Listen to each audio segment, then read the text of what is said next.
Армысыздар достар, бүгін сіздерге sentence structures, яғни сөйлемнің құрылымы, я болмаса сөйлемнің түрлері деп айтайық, осы тақырыпты түсіндіретін болам. Соның ішіндегі compound sentences деген не екендігін жақсылап ұғатын боласыз.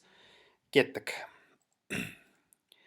Бізде сөйлемдердің түрлері мынандай төрт үлкен түрден тұрады. Бұлар simple sentences, compound sentences, complex sentences and compound complex sentences болып бөлінеді, достар. Енді әрқайсысы туралы жеке-жеке болғанда қысқаша түсіндіретін болам, бірақ соның ішіндегі тереңірек түсіндіретін тақырыбым compound sentences.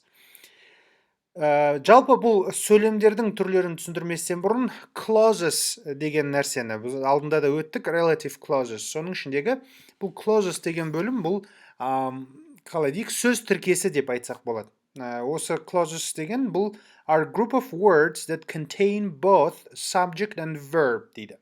Яғни сөз тіркесі дегеніміз немесе бұл жай сөйлем деп те айтсақ болады clausestарды. Бұлар бастауыштан және етістіктен немесе баяндауыштан тұратын сөз тіркестері болып табылады. Бұл сөз тіркестерінің екі түрлі негізгі түрлері бар. Бұлар independent clauses және dependent clauses немесе subordinate clauses деп те айтады көп жағдайда. Осында екі түрлі үлкен топтан тұрады екен. Бұл топтардың ішіндегі independent clauses дегеніміз бұл не дейді? Independent clauses can stand alone as complete thoughts дейді. Яғни өз алдына толыққанды бір мағына беретін сөз тіркестерін біз independent clauses дейміз. Яғни қазақшада айтады ғой, күрделі сөйлемдердің ішінде не дейді? Бағыныңқы бөлімі бар, басыңқы бөлімі бар. Яғни жеке тұрып өз алдына мағына бере алатын бір сөйлем болса, бұл independent clause болып табылады. Ал егер де жеке тұрған кезде сол сөз тіркесі нақты бір мағынаны бере алмайтын болса, онда ол dependent clause немесе subordinate clause деп айтады. Қазақшада бұны бағыныңқы тіркес деп те айтамыз. Яғни dependent clauses cannot stand alone as complete thoughts. Нақты бір мағына, бір пікірді білдірмейді екен. Мысал қараңызшы. I called you earlier деген independent clauses-та. Мен сені ертерек біраз уақыт бұрын іздедім, немесе шақырдым, немесе саған телефон шалдым деп те айтса болады. Бұл толыққанды бір сөйлем. She helps me, ол маған көмектеседі. Бұл да бір толыққанды сөйлем. You will never walk alone, сен ешқашан жалғыз жүрмейсің. Ол да толыққанды бір сөйлем. Ал енді келесі сөйлемдерге назар аударайық. When I called you earlier, мен сені ертеректе саған телефон шалған кезімде деп тұрды, сөйлем толық біткен жоқ. Бұл бізде dependent clause болып тұр. While she was helping me, ол маған көмектесіп жатқан кезде. Әңгіме біткен жоқ. Арғарай сізден басқа бір пікірді күтеді тыңдаушыңыз. Сол себепті бұл былайша айтқанда бағыныңқы сөйлем болып табылатын болады. Independent clause, яғни одан кейін тағы бір сөйлемнің келуін талап етіп тұратын тіркестердің түрлері. Кеттік. Енді simple sentences немесе жай сөйлем. Жай сөйлем дегеніміз бұл бірақ бір ғана independent clause'дан тұратын. Яғни they are made of one independent clause only дейді. Бір ғана сөйлемнен, бір ғана тіркестен толыққанды мағына беріп тұрған сөйлемдерді біз simple sentence деп айтамыз. I walked on my own. Мен өзім жалғыз жүрдім. We will travel to Turkey. Біз Түркияға саяхат етеміз. They have arrived. Олар келді. Бұндағы негізгі мәселе мынау, достар. Simple sentences can be made in any tense. The only goal is to give only one idea. Яғни, simple sentence-тің негізгі мақсаты бұл бір пікірді ғана білдіру. Және ол әртүрлі шақтарда жасалына береді екен. Кеттік. Енді compound sentences. Жалпы compound sentences дегеніміз бұл салалас құрмалас сөйлем. Қазақшадағы тікелей баламасы. They are made up of two or more independent clauses. Бұл екі немесе одан да көп тәуелсіз тіркестерден тұрады екен. I walked on my own and called my mother. Мен өзім жалғыз жүрдім және анамды шақырдым, немесе анама телефон шалдым десе болады. Independent clauses are two phrases that can stand alone as a complete thought. They are not dependent upon one another to express a complete thought, but they tie together similar ideas. Бұндағы compound sentence'тардың ішіндегі екі түрлі тәуелсіз пікірлер бір-бірлерімен байланысты болады. Бір нәрсені, бір идеяны толық жіберу үшін, толық түсіндіру үшін қолданылып, compound sentence құрастырады екен. Two or more independent clauses are connected with coordinating conjunctions. Достар, мына жерде compound sentence'тің ең маңызды бөлімі басталады. Coordinating conjunctions, яғни екі түрлі тәуелсіз тіркестерді бір-бірлеріне байлауға керекті болатын, бір-бірлеріне байланыстыратын белгілі бір тіркестер бар, белгілі бір сөздердің жиынтығы бар. Бұларды біз coordinating conjunctions деп айтамыз. Немесе бұлардың қысқаша атауы fanboys деп аталады. Бұл аббревиатура, достар, fanboys деген. Белгілі бір сөздердің жиыны, қазір көресіздер. When you have two independent clauses joined by one of these coordinators, usually a comma is required before the coordinator. Бұл екі тәуелсіз тіркестерді бір-бірлерімен байланыстырып, fanboystардың кез келгенін қолданғанда, біз fanboystардан бұрын міндетті түрде үтір қоюымыз керек екен, достар. Қоюға міндетті екен біз былайша айтқанда. Кеттік. Fanboys дегеніміз не ол? Бұлардың әрқайсысы бір-бір сөзді білдіреді, мына әріптердің. Есте жақсырақ қалу үшін осы тіркестерді бір-бірлеріне байланыстыратын сөздерді біз fanboys деп айтады екенбіз. Бұлардың бірінші сөзі for. For деген сөз екі түрлі сөйлемнің ортасында келген кезде because деген мағына береді. Мысал қараңызшы. Becky wishes she could be younger, for everyone else in the program is half her age. Becky дейді, өзінің бұдан да кішкене жасырақ болғандығын қалайды дейді. Неге? Өйткені басқа адамдардың барлығы оның жасынан 2 есе кішкентай дейді. Түсіндіңіз ғой? Өйткені деген мағынаны білдіреді. For. And деген сөз, бұл әрине өзіміз білетін and, және деген сөз. Alex likes to fish and he's going fishing on Friday. Alex балық аулауды жақсы көреді, және ол жұма күні балыққа барады дейді. Және деген мағынаны береді. Енді қараңызшы. Nor деген сөз бар бізде. N әрпіміз nor деген сөздің қысқаша түрі екен. Бұл nor'дың қолданысы біраз өзгеше, достар. Жақсылап түсініп алыңыздар. We use the nor conjunction to join two alternative clauses when the first clause uses a negative such as neither or never. In this case, both clauses are untrue or do not happen. Яғни көп жағдайда болымсыз түрдегі мағынаны білдіретін бір тіркестерді байлаушы сөз болып табылады. Мысал қараңыз. Mary never wrote the letter, nor did she call him. Бұл жердегі мағынасы Mary хатты ешқашан жазған жоқ, және ол оған телефон шалған да жоқ деген сөз. Бұл жерде nor'дың қолданысы біраз ерекше, достар. Қараңызшы.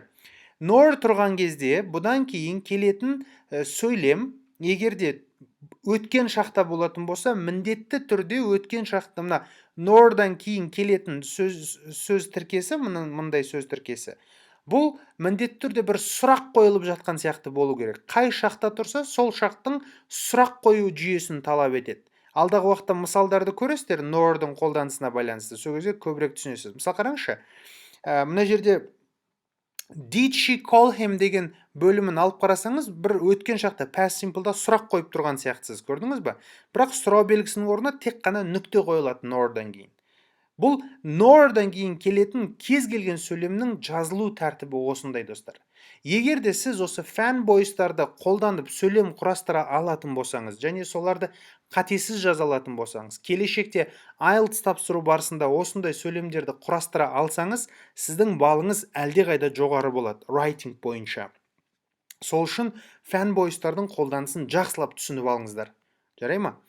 Қараңыз. Mary never wrote the letter, nor did she call him. Mary хатты да жазған жоқ, және ол телефон да шалған жоқ деген мағынаны білдіреді екен. Кеттік. Келесі be әрпіне өтейік. Бұл be әрпі жай ғана but деген тіркес. But деген сөздің мағынасы.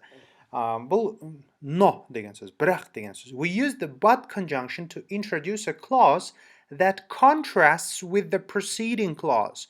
Яғни, өзінің алдындағы пікірге қарама-қайшы пікірді білдіру үшін қолданылатын сөз екен. Мысалы, Mary ran fast, but she couldn't catch John. Mary қатты жүгірді, бірақ Джонды қуып жете алмады деген сөз.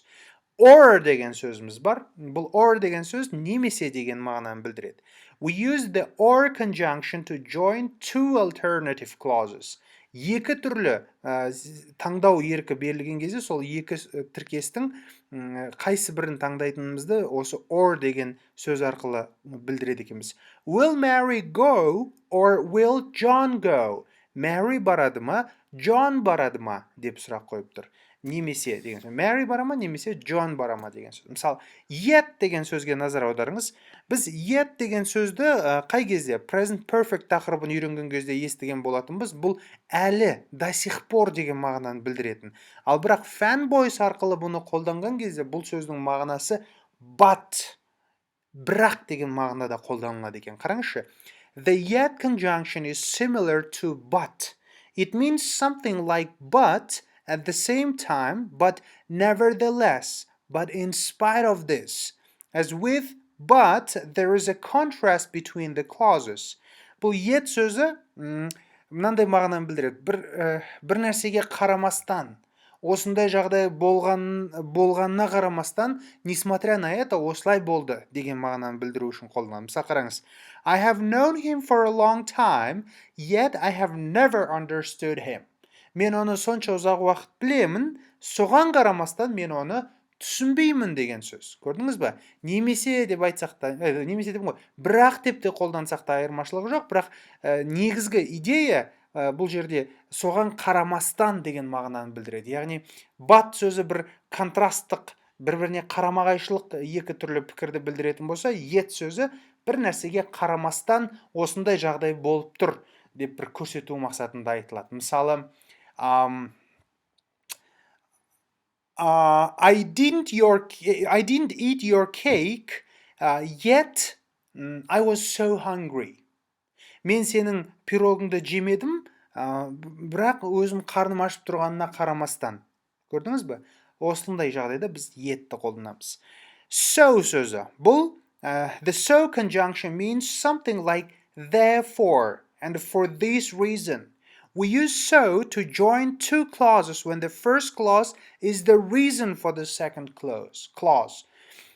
So сөзі бізде сол себепті деген мағынаны білдіреді. Осы нәрсеге байланысты деген мағынаны білдіреді екен, достар. Біз бұл жерде бірінші бөлімінің, және екі түрлі сөйлемдерді байлайды ғой бір-бірлеріне. Бірінші бөлімінің, екінші бөлімінің белгілі бір себебі болғандығын көрсету үшін осы so-ды қолданамыз. Мысалы қараңыз. He was feeling sick, so he went to the doctor. Ол ауырып тұрған еді, сол себепті дәрігерге барып көрінді деген сөз. Көрдіңіз ғой? Fanboys'тың қолданысын осылайша үйренуіміз керек, достар.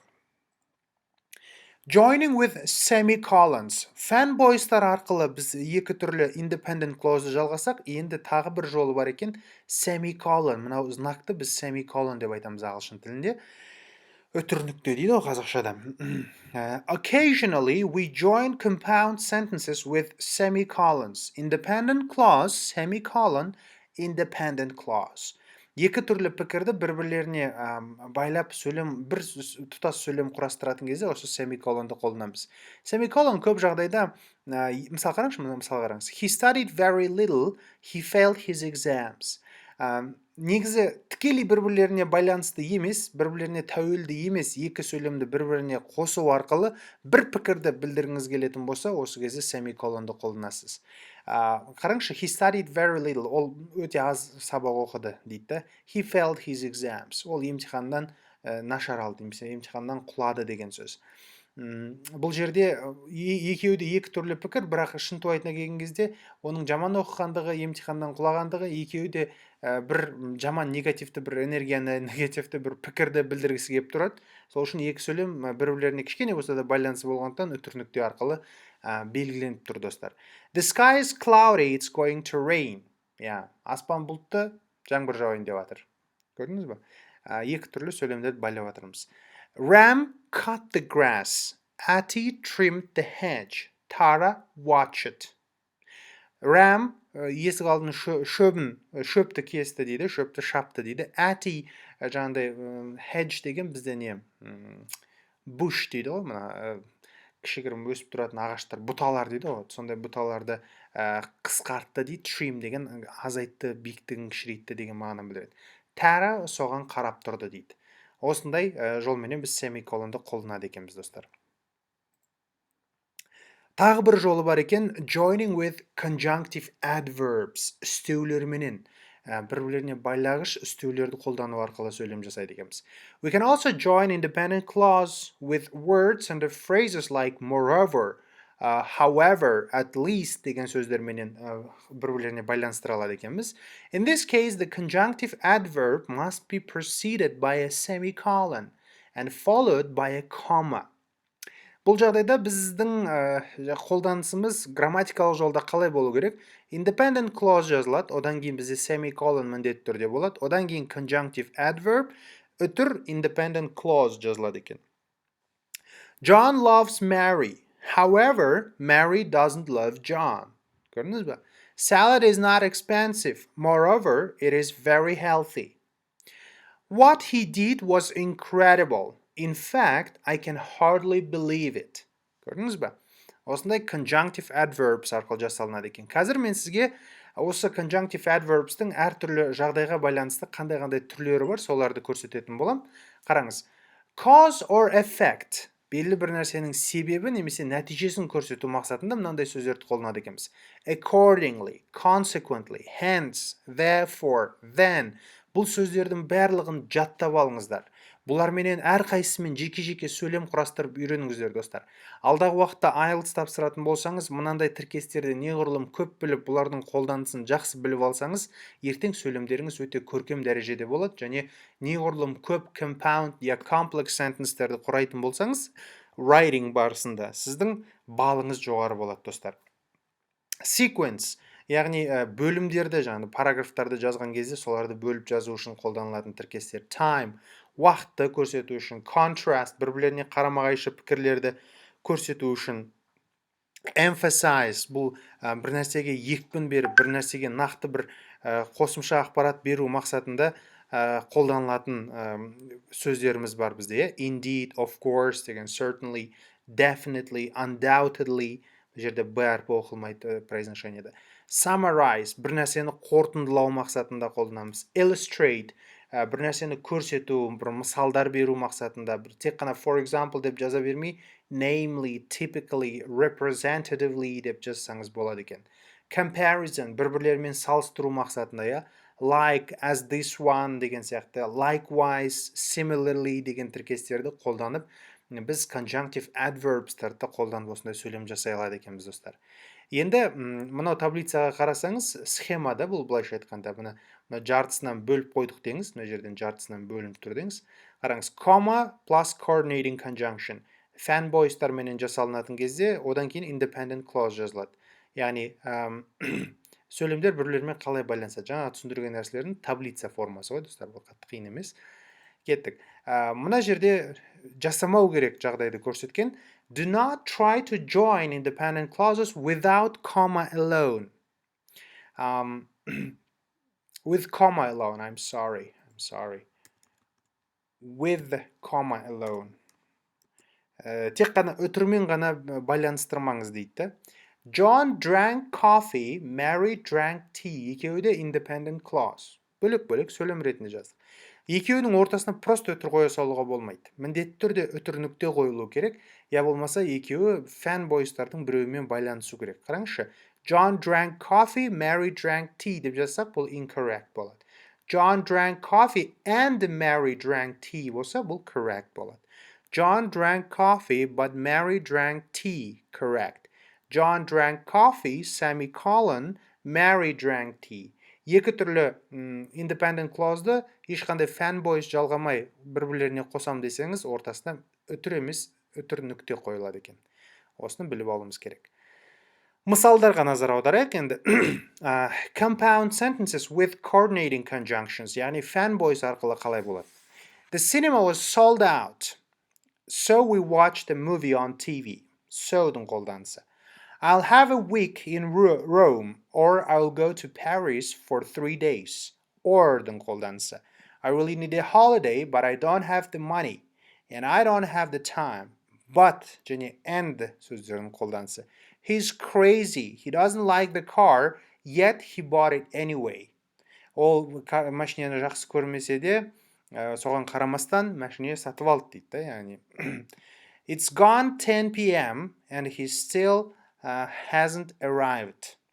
Ол әлі келген жоқ дейді. And I cannot criticize him for he's my brother. For сөзінің қолданысы. There are no eggs in the fridge, nor is there any bread in the cupboard. Көрдіңіз ба? Nor'дың қолданысы. Nor'дан кейін келетін сөйлем бұл сұрақ сияқты болып тұрады да, бірақ соңына сұрақ белгісі емес, тек нүкте қойыла салады екен. Осыны ескерсеңіздер болғаны. Compound sentences with conjunctive adverbs. Біздің үстеулерімізбен қалай болады екен? Frantic is my favorite film. However, I've only seen it once. He turned himself into the police. Otherwise, they would have arrested him. Otherwise, басқа жағдайда деген сөз. He's got a really good job, at least that's what he says. At least деген сөздің қолданысы бар екен. Осылайша достар, біз compound sentence'тердің қалай жасалынатындығын үйрендік. Алдағы уақытта сіздерменен Құдай қаласа complex sentences тақырыбын үйренетін боламыз. Бүгінше compound sentence тақырыбын жақсылап түсініп алғандарыңыз жөн болады. Назарларыңызға рахмет. Сұрақтарыңыз болса, жекеме хабарласыңыздар. Сау, сәлемет болыңыздар.